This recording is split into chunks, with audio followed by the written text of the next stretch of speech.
वेदप्रिये वेदवेदान्तर्गतवासिनी जनप्रिये जगत्कल्याणकारके कदम्बवनवासिनी कात्यायनी कनकाम्बरधरे कनकदुर्गे तव सुप्रभातम्।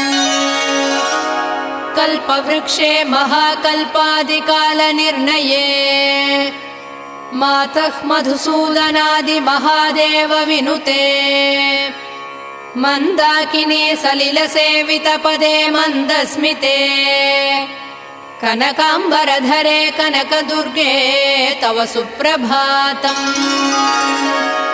शिववामभागे शिवे शैवेतरसेवितपदे विजयदुर्गे महादुर्गे हे जगन्मातृके जगदाम्बिके जाह्नवी